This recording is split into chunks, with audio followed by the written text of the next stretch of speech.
ఈ రోజునే కాదు, ఎప్పుడైనా సరే మీ అనుకూలమైనప్పుడు ఒకే టైం కూర్చున్నారా లేదు. అలా 102 సార్లు హనుమాన్ చాలీస పారాయణం చేస్తే వాళ్ళు అనుకున్న కోరిక ఏదైతే ఉందో కష్టతరమైంది అది కూడా నెరవేరుతుంది. అంత విశేషమైనటువంటిది హనుమాన్ చాలీస, చాలా మహిమాన్వితమైనటువంటిది. కనీసము ఇటువంటి అవకాశాలు వచ్చే సంవత్సరానికి 1 సారి 2 సార్లు మాత్రమే కాబట్టి సంసారం ఎప్పుడూ ఉండేది ప్రజలు. ఈరోజు పూర్తిగా 11 దేవస్థానాలను దర్శించుకున్నాం, 11 దేవతల యొక్క ఆశీర్వాదాలు తీసుకున్నాం, 11 సార్లు హనుమాన్ చాలీస పారాయణం చేద్దాం. అలాగే 11 సార్లు చెప్పడం వల్ల ఆంజనేయ స్వామికి సంపూర్ణ అనుగ్రహాన్ని మనము పొందుదాం. ఎవరు కూడాను తగ్గేదేలే అన్నట్టుగా ఉండదు. మధ్యలోనే ఆగిపోదాంలే, ఇంట్లో సంసారం ఉంది, పూజ చేయాలా, వంట చేయాలా, టిఫిన్ చేయాలా, వాళ్ళు ఏమైనా ఏమనుకోకుంటుంది. అంతా ఆంజనేయ స్వామి మీద భారం వేసేది. ఆయన సేవలో మనముంటే, ఆంజనేయ స్వామి సేవలో మనముంటే మన సేవలో ఆయన వచ్చేస్తుంది. కాబట్టి 11 దేవస్థానాలు పూర్తయ్యేంత వరకు అందరూ ఉండండి అమ్మా. ఎవరు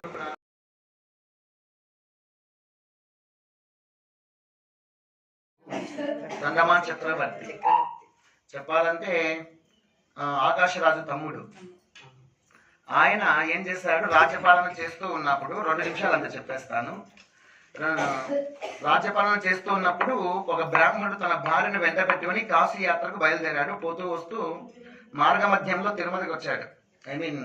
ఇప్పుడు ఉండేటువంటి తిరుపతికి వచ్చాడు. ఇప్పుడు ఆ పరిపాలన అంతా చేస్తున్నది తొండమాన్ చక్రవర్తి. ఆ సందర్భంలో ఏం చేస్తాడంటే తన భార్య నిన్ను చూడాలి, ఆమె ఎక్కువ నడవలేక ఉంది. అలాంటి స్థితిలో ఎవరో చెప్పారు, తొండమాన్ చక్రవర్తి చాలా ధర్మాత్ముడు, నీ భార్యని ఇక్కడ ఉంచుకోండి, మీరు కాశీయాత్ర పూర్తి తీసుకుని వచ్చే లోపల ఆయన కాపాడుతూ ఉంటాడని చెప్పారు. దాంతో తొండమాన్ చక్రవర్తికి తన భార్యను ఒప్పచెప్పారు. స్వామి మీరు చాలా గొప్పవాళ్ళని చెప్పేసి మీకు ఇస్తున్నాను, ఈమె నడవలేదు కాబట్టి కాశీకి యాత్ర నేను పోయి వస్తాను, అంతవరకు మీ సంరక్షణలో ఉంచుతున్నానని చెప్పాడు. మహాభాగ్యం, నన్ను నా తల్లిలాగా నా చెల్లిలాగా చూసుకుంటానని చెప్పేసి మాట ఇచ్చాడు. పంపించేశాడు. ఆ బ్రాహ్మణుడు వెళ్ళిపోయాడు. అయితే ఈమెకు ఎటువంటి ఆపద కలగకుండా ఏ లోటు లేకుండా చేయాలని చెప్పేసేసి ఒక పెద్ద భవంతిని ఇచ్చేస్తాడు. ఇచ్చేసి అన్ని ఏర్పాట్లు ధాన్యము అంతా కూడా పెట్టేసేసి లాక్ చేశాడు, ఎవరు ఆమెకి డిస్టర్బ్ చేయకూడదు అని. అయితే ఆ విషయాన్ని కొంతకాలం మర్చిపోయినాడు. ఆమె పూర్తిగా నెలలు నిండిపోయింది, డెలివరీ అయిపోయింది, చూసుకునే వాళ్ళు ఎవరు లేరు, పడుచుకునే వాళ్ళు ఎవరు లేరు. అసలు మర్చిపోయాడు, అసలు ఎవరికీ తెలియదు. ఆమె గర్భం అనేది అంటే ధరించింది కదా, డెలివరీ సమయంలో ఆమె చనిపోయింది, బిడ్డ కూడా చనిపోయింది, చూసుకోలేదు. తర్వాత ఒక 6 నెలలకు సంవత్సరానికి ఆయన వచ్చాడు బ్రాహ్మణుడు తిరిగి వచ్చేసి, ఏమండి స్వామి, నా భార్య నాకు ఒప్పచెప్తే నేను తీసుకెళ్ళిపోతా అన్నాడు. అప్పుడు గుర్తుకొచ్చింది తొండమాన్ చక్రవర్తికి. అయ్యో అని చెప్పేసి తాను మీరు ఇక్కడే కూర్చోండి స్వామి అని చెప్పేసి వెళ్ళాడు. పోయి చూస్తే అన్ని అక్కడ ఎముకల గూళ్ళు ఉన్నాయి అంతే. ఆ మందిరంలో పెద్ద భవంతిలో చిన్న ఎముకల గూడు, పెద్ద ఎముకల గూడు. చనిపోయినాడు, మొత్తం దేహమే లేదు అసలు అక్కడ.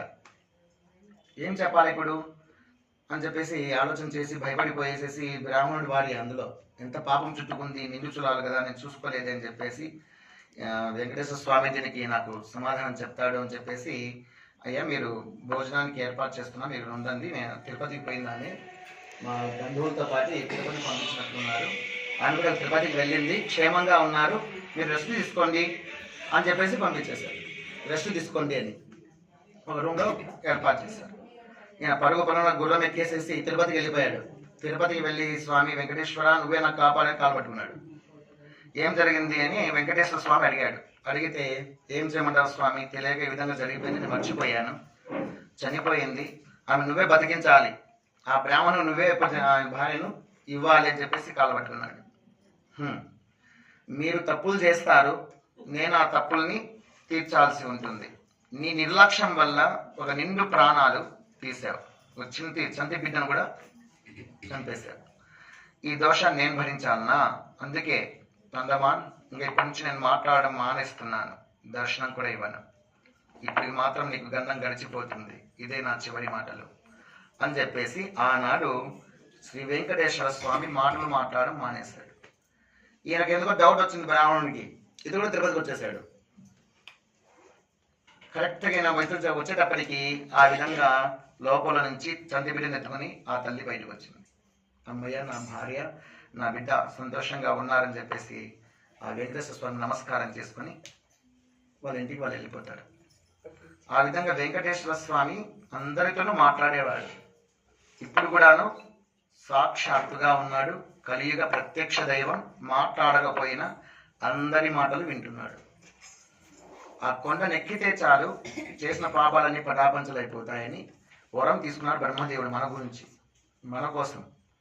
బ్రహ్మోత్సవాలు స్టార్ట్ చేసింది ఆయనే మొదట, బ్రహ్మదేవుడు.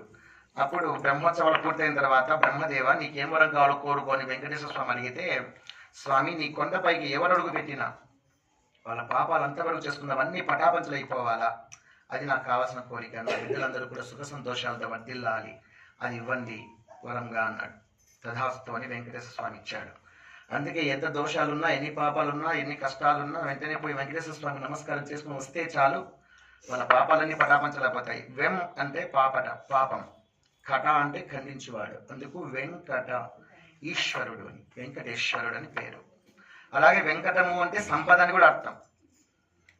సంపదకు అంటే సంపదలు కూడా అనుగ్రహిస్తాడు. అందుకే ఏమి కావాలని నెరవేరుతుంది అంతే వెంకటేశ్వర స్వామి సన్నిధానంలో. అటువంటి వాడు శ్రీకృష్ణ పరమాత్ముడు. ఏకం ఏవ అద్వితీయం బ్రహ్మ. ఆయన సేవ చేసుకుంటూ ఇప్పటికి కూడా అంజనాద్రి పర్వతం మీద శ్రీ ఆంజనేయ స్వామి ఇప్పటికీ దర్శనం ఇస్తున్నాడు భక్తులైనటువంటి వాళ్ళకు. పెద్దగా నడుచుకుని పోతుంటే పెద్ద విగ్రహం ఉందే, అదే అంజనాద్రి పర్వతం. అక్కడ ఆంజనేయ స్వామి భక్తులకు దర్శనం ఇస్తున్నాడట ఇప్పటికి కూడా. హరి ఓం తత్సత్. జయ పవన సదా.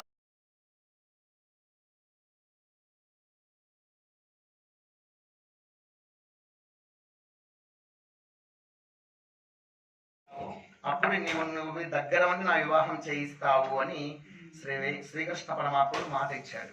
అందువల్ల శ్రీకృష్ణుడే తర్వాత జన్మలో వెంకటేశ్వరుడిగా వస్తాడు. గోకులామాత యశోదామాతయే. ఆ విధంగా శ్రీకృష్ణ పరమాత్ముడే శ్రీ వెంకటేశ్వర స్వామి. అందువల్ల భగవద్గీత మనం పారాయణం చేస్తే ప్రత్యక్ష దైవం, కలియుగ ప్రత్యక్ష దైవం. 1978లో కూడా మాట్లాడాడు శ్రీ వెంకటేశ్వర స్వామి. 1978లో కూడా మాట్లాడాడు.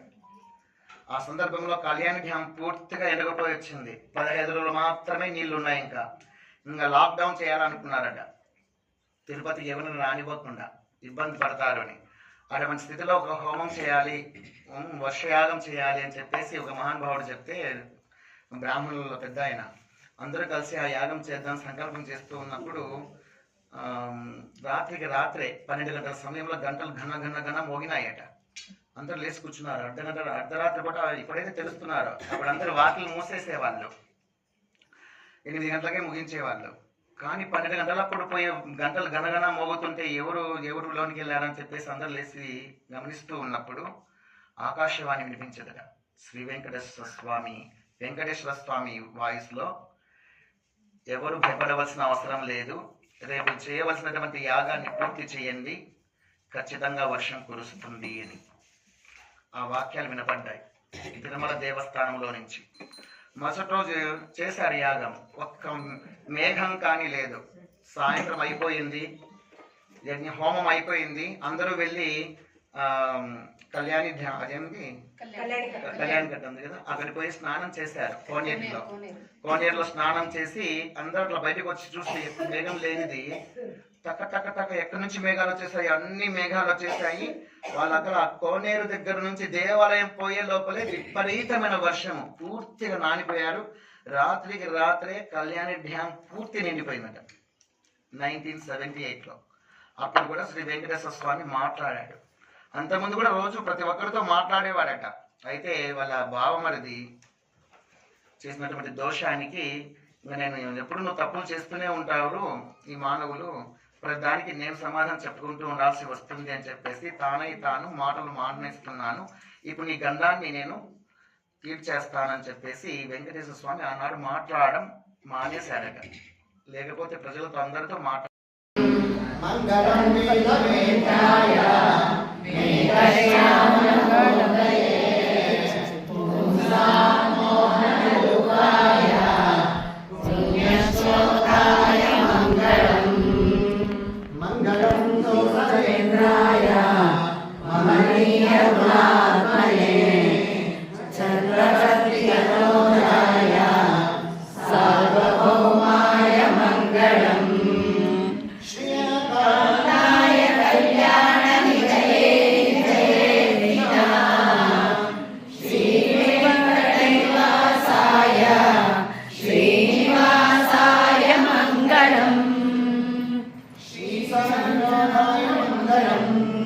శ్రీ సత్తదేవాయ